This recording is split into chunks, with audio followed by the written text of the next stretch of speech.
Welcome to our personal finance classroom. Please take your seats. We have with us our personal finance editor, Kaizad.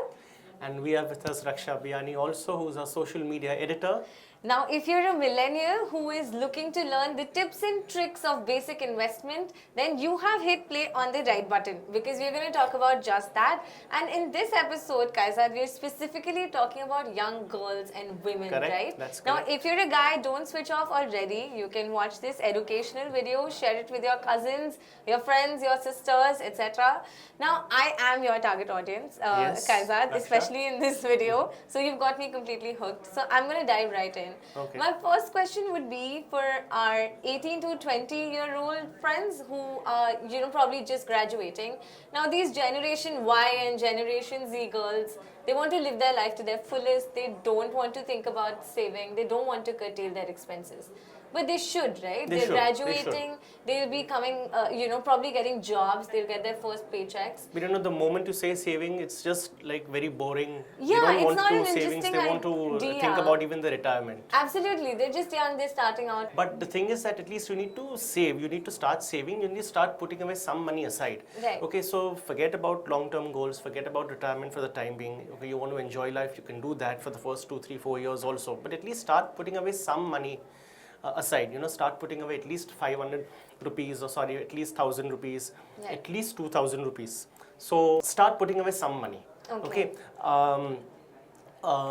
Start in SIP. Okay, it sort of gives you that kind of a habit to sort of put away something regularly. Right. And think of some medium-term goals. Think of some short-term goals. Okay, I'm not saying that you think of very like 5-year, 10-year down the line things. But let's say some fancy holiday you want to take, some good holiday, or you want to plan your parents' anniversary 2 years, Right. 3 years, 4 years down the line. Okay, Right. so those are enough takeaway goals for you immediately for you to start saving, for which about at least you can put 500,000 rupees, 2,000 rupees, at least that much every month. Right. And once you achieve those goals after 2-3 years, you will find confidence that at least your money is growing. You are Right. saving for something meaningful. And they can inculcate that habit of saving. Exactly. And once you reach that goal, you withdraw that money, but your SIP doesn't stop. So you know what? You've already got into the groove of saving. So now, for example, say if somebody wants to, so they're 21 and they want to go for further education. Okay. And they want to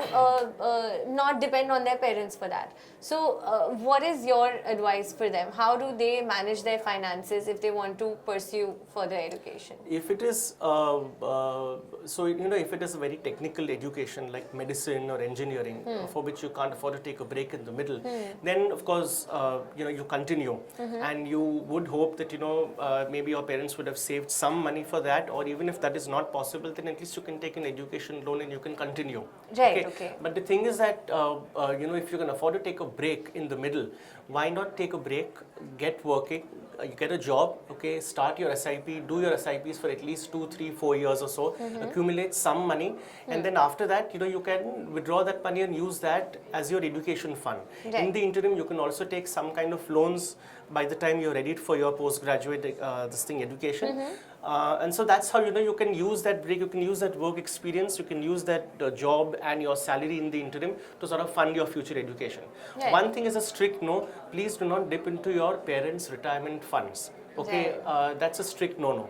Because your parents' retirement funds are meant for their own sunset years. So it's not good to dip into that for your own education purpose. You can always take a loan. Right. Now, for example, if I want to understand that there is the word that goes around within finance circles is that young girls and women specifically depend on their parents for financial guidance until very later in their lives. Now, I'm not stereotyping. This is not.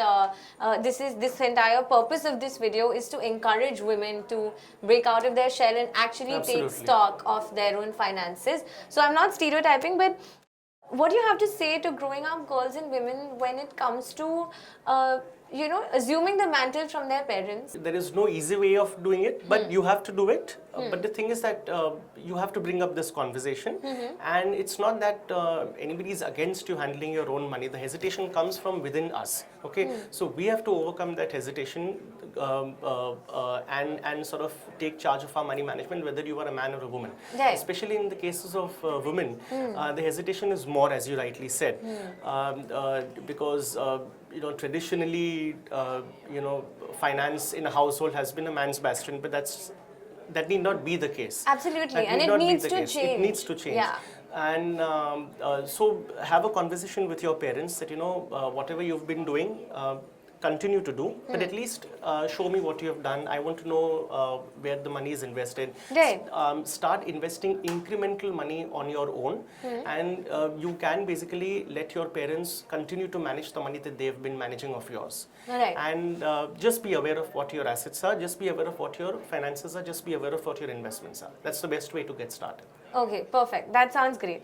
Now, so moving on from the 18 to 20 age group and now 21, 24. Now, if we are looking at women, young women Yeah. who are 25 and above, and they're looking to get married.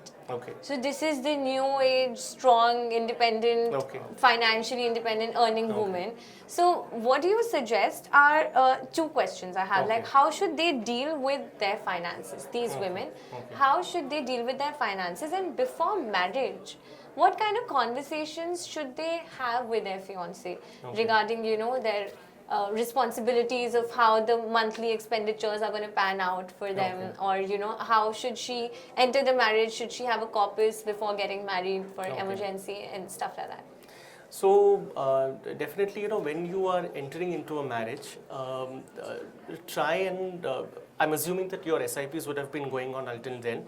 So you have to take stock of your assets, you have to take stock of your finances, and you have to have an emergency corpus also at all times. Okay, Right. this is something that I recommend for everyone, but especially for women who are entering their marriage, because obviously marriage is a good thing and you want to make it work, and you're entering with a lot of positivity. But God forbid, what happens if something goes wrong? Okay, in that particular case, you at least need to have an emergency corpus for about 6 months. That's suppose if in the worst case scenario something goes wrong, okay, you at least have 6 months worth of finances in your bank account to take care of yourself. Okay, so that's very, very important. Right. Also, the sharing of expenses, the sharing of investments also needs to be there, preferably on equal footing. So sometimes what happens is that the wife has her own investments, the husband has his own investments, and then there are joint investments also. Right. Then there are expenses to be met. Right. So ensure that it shouldn't be that the wife is meeting all the expenses out of her salary and the husband is investing everything, of course, in the joint name. Right. Because then separating, if it were to reach that point, separating becomes a very very messy kind of a thing, cumbersome thing. So she has to be aware of her investments, Right. and her own SIPs also should be going on. Right. Now, final words from you, Kaizad, Yeah. on what do you think are the hacks for these women when it comes to curtailing their expenses? Can there be certain tips that you could give to us on, how should we save? How Credit should cards. we have that? Credit cards. Not use them Credit at cards, all. no, of course, you have to use them. How? Why not? You have to use them. With pay up on but you have to be a little careful about how many credit cards you are using. Usually, don't use more than 2 credit cards. Okay, and don't overspend on your credit cards. And always pay your monthly bills On on time. time. And don't revolve your credit. That's very, very important. Don't Okay. revolve your credit, because credit card debt they charge about 3 or 4% interest per month, which compounds to about 36 to 40% a year. Okay, so credit card debt is very, very expensive. Right. Be very careful about that. So your finance has to be sorted.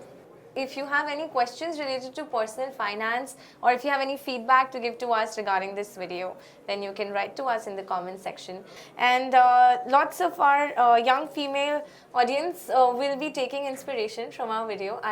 We hope that this, at least the 500 to 1,000 rupees per month is something that you're gonna To look begin into. with. Yeah, I'm doing that already, thanks to Kaizan. So I hope that you all also listen to us, and happy weekend, you guys. Thanks for watching. Thank you.